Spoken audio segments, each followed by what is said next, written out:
Terry LYNN Tersak met and married her husband, Stefan Tersak, in the year 2000. Shortly after, she gave birth to their son, Xander, who would be diagnosed with autism. Terry and Stefan, in the year 2009, were living in Asheville, North Carolina. This was a few hours from Terry's hometown of Raleigh, North Carolina, and Terry had become estranged with many of her family members. Her life in Asheville was also very quiet, as no one really knew her and Stefan, at least not very well. They lived a fairly isolated lifestyle, it seemed. On June 1st, 2009, Terry called a cousin up in Garner, North Carolina, and told her she was going to head up for a visit, but she never arrived. Terry has never been seen or heard from since. Where is Terry LYNN Tersak?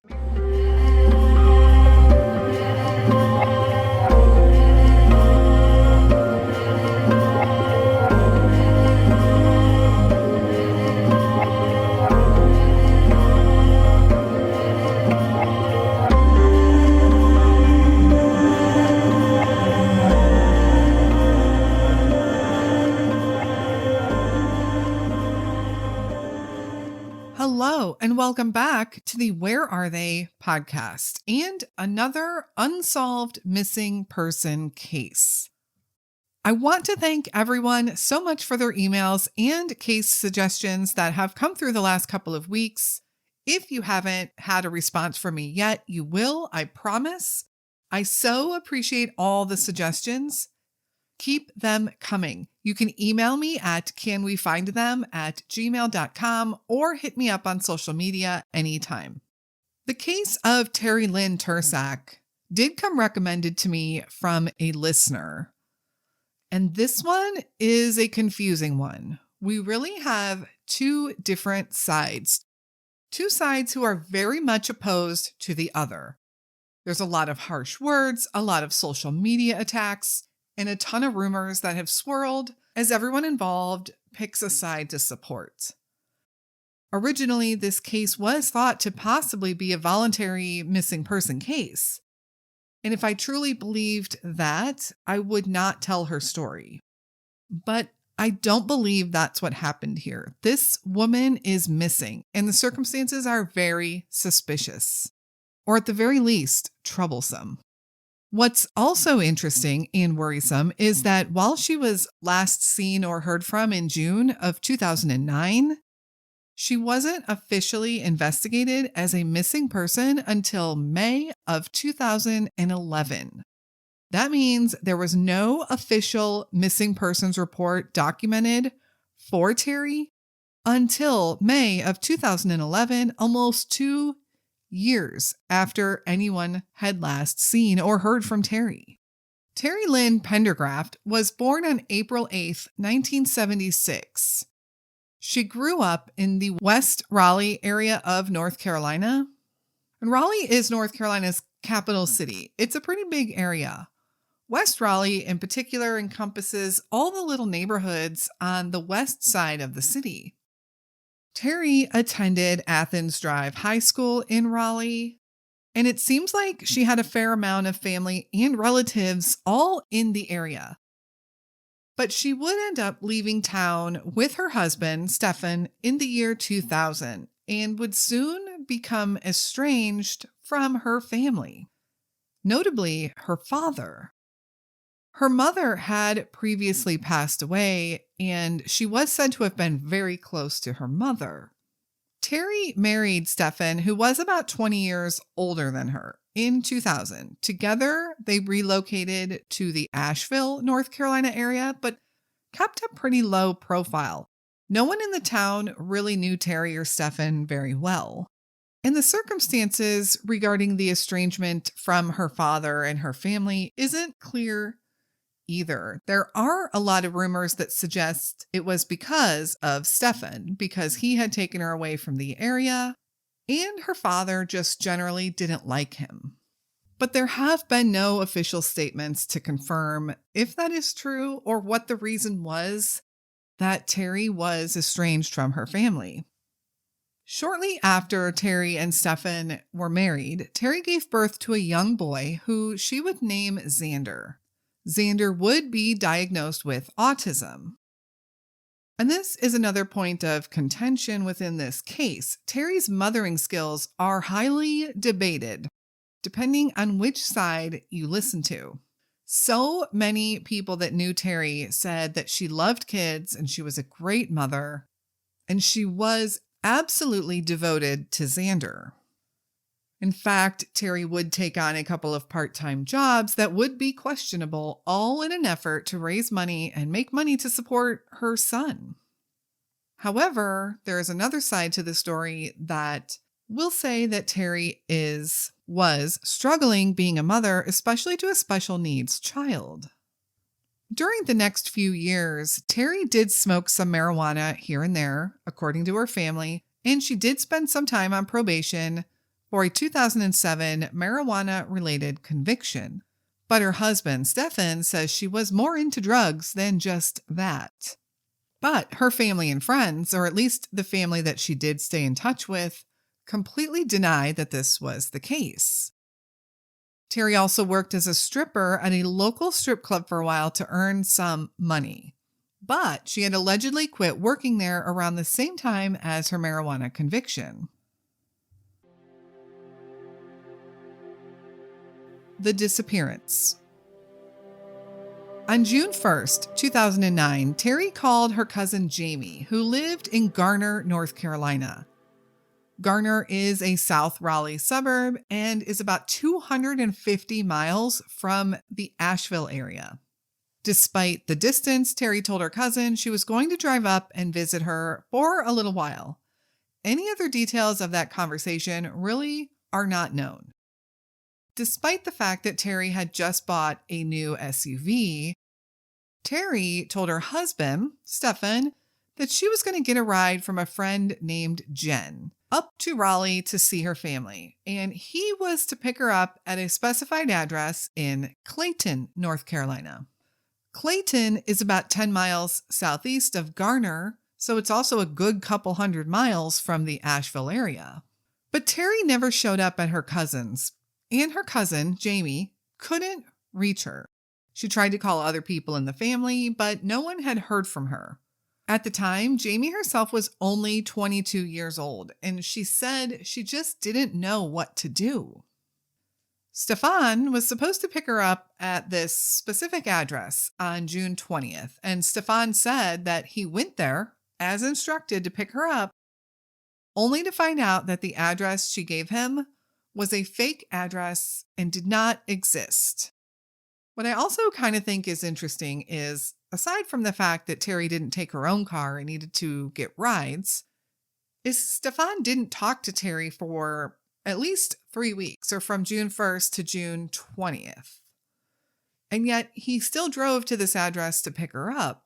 Normally you would think there would be a couple of conversations in between there. Terry calling to check in on Xander, or calling to confirm that Stefan would be there to pick her up. Stefan was immediately suspicious and said he went straight to a storage unit that he and Terry had, and he found that it had been cleaned out. And at that point, he realized that Terry had left him and Xander. Stefan said he did call police to file a report about the storage unit, but he said the police refused to take any information from him and document it. That seems suspicious, I agree, but sometimes law enforcement doesn't want to get involved in domestic issues. Of course, we have no evidence at all that law enforcement was even called, so that story could really go either way for me. Either law enforcement didn't document it and blew it off, or Stefan is completely lying. Within a few months of her disappearance, Stefan sold Terry's SUV and moved out of their home in Asheville, taking Xander and moving to Austin, Texas. It was just his belief that Terry had abandoned him, so he found no reason to hang around Asheville. He did say that in addition to Terry having problems with drugs, which her family denies, she also struggled to be a mother and raise a son with autism, which is another claim that her friends and family deny. But her relationship with others was so limited, it's hard to know if her friends and family would even know the details of how Terry was really feeling at that time. Terry's cousin, Jamie, whom she was allegedly going to visit in Raleigh, begged Terry's dad to report her missing, but he refused. Terry and he, remember, were estranged and hadn't spoken in quite some time, years. And he told Jamie that she was probably just hiding from bill collectors. And since Stefan believed that she had just left him, he didn't report her missing either. It wouldn't be until May of 2011 that Terry's father finally realized something might be wrong and reported her missing.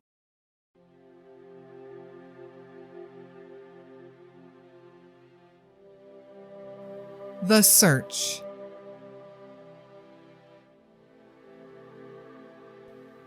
Law enforcement finally takes a missing person report from Terry's father in May of 2011. And as they start investigating, they realize that there is a variety of versions here. Several different stories. First, Stefan claimed that he just thought she left him, but his stories to law enforcement and then some media reports were odd. He would go on and on about strange, unnecessary details about Terry, such as what she used to dye her hair, her favorite colors, and other details that were really irrelevant. Terry's family claimed that he was trying to distract everyone and he was trying to point the finger elsewhere, which he did. Terry's family set up a Facebook page and it became obvious that Stefan might be their target of suspicion. Stefan retaliates by setting up his own Facebook page for Terry. So there are 2 active Facebook pages set up right now for Terry's missing person case, and they each kind of paint a little bit different of a story. To make things even more interesting, Stefan set up a website to call out Terry's family in their accusations and to provide a defense for himself. He gets very defensive. He does have the information about Terry and her missing person flyer posted on this site, but a lot of this website is pointing out all the discrepancies from the family's Facebook page. For instance, they have several different dates on their page which don't exactly match up, which is interesting. Some do say that the last point of contact she had with anyone was June 1st, and some say June 3rd. And honestly, by the time that she was actually reported missing, it had been a couple of years. I understand how they could be a few days off on some different details. But Stefan points out all those discrepancies as just another way to show that his story is right and theirs is wrong. I'll let you peruse the site yourself if you want. It's terry.tersak.net, and that's Terry spelled Terry .tersak.net. Check it out and make your own judgment. There are some interesting quotes there from law enforcement, alleged quotes, and he does point out some discrepancies, as I mentioned, that the family has said. It would probably take me 2 hours to dissect it all here. And since most of it is a he said, she said thing between Stefan and the family, I'm not going down that rabbit hole. And I don't want to take the focus right now off of Terry. So, of course, the search is confusing. For one, the report taken by law enforcement has her date of last contact as June 1st, 2009. This is also what is listed on her NamUs profile and her Charlie Project page. But then Stefan drops a bombshell. He says that she actually showed up at his new apartment in October of 2009, and they had a brief conversation. He said she told him that she was staying and had been living in Boone, North Carolina. I don't know how she supposedly found his new apartment, and I'm not sure if he was even still in North Carolina or if this happened in Austin, Texas. But supposedly she did show up at his place. They only chatted for a few minutes and then she left. And the only information we learned from this is that she was maybe living in Boone, North Carolina. So Boone, North Carolina is about 2 hours north of Asheville. Both cities border the Smoky Mountains, so they are near some pretty rural areas. It's not even known who she might have been with or how she even got there or how she was supporting herself. In addition to Boone being 2 hours north of Asheville, where she and Stefan had lived, Boone is also 3 hours to the west of Raleigh, North Carolina. Is this a case of a woman who just wanted to leave her husband and child? I do have quite a lot of questions in this case.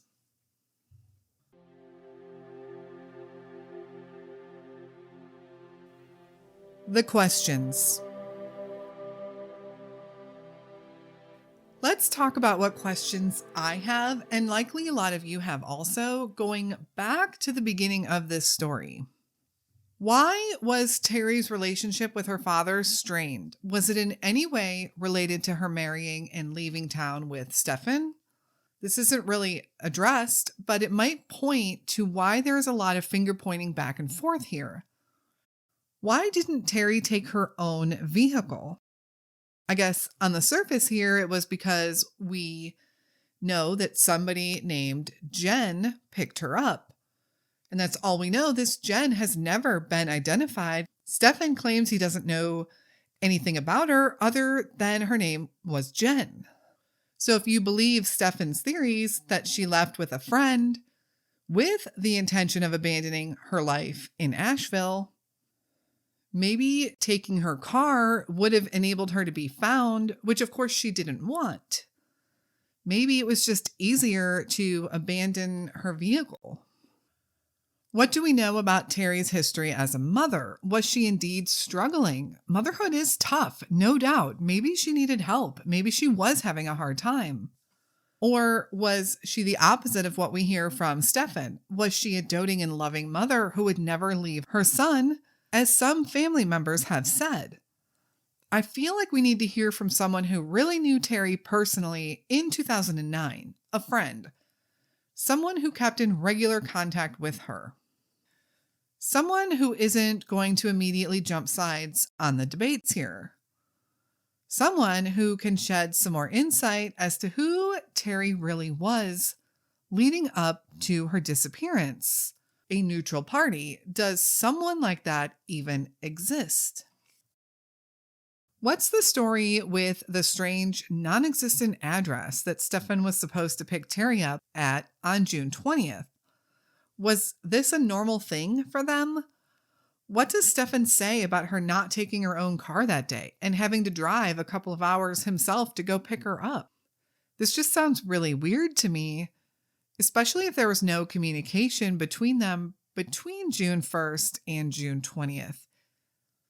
But there could be a good explanation for it. We just haven't heard it yet. I'm guessing since 2 years went by from the time she was last seen and when she would finally be reported missing, there isn't any evidence in the way of CCTV footage or even anyone who could confirm seeing Stefan, possibly at the storage unit that day, the day that he discovered it empty. I know I wouldn't remember just seeing someone at a storage unit 2 years later, unless, of course, there was something odd about the encounter or that person. And unfortunately, with so much time going by, witnesses and evidence are non-existent. So here we have a missing 33-year-old mother in 2009 who no one reports missing for 2 years. And then when she finally is, there's a massive battle between the husband and the family. So what do you think happened to LYNN Tersak? Terry is described as a 5-foot-tall Caucasian woman who weighed around 90 to 100 pounds when she was last seen. In June of 2009, she was 33 years old. She would today be 45. Terry has brown hair and blue eyes. If you have any information as to the whereabouts of LYNN Tersak, please contact the Asheville Police Department at 828-259-5945. Thank you so much for listening to Terry's story. Someone likely knows something here, and all of these stories, in my opinion, don't add up. Make sure you're subscribed to the podcast and following us over on social. As soon as I have an update episode, I will have that information posted for you. Thank you so much for listening to LYNN Tersak's story today. Something is not adding up here, and there are a lot of people wanting answers. If you are interested in bonus episodes and extra content and want to support our channel and our charity partners, please consider joining our detective group over at Patreon. You can find more information at patreon.com/wherearetheypodcast.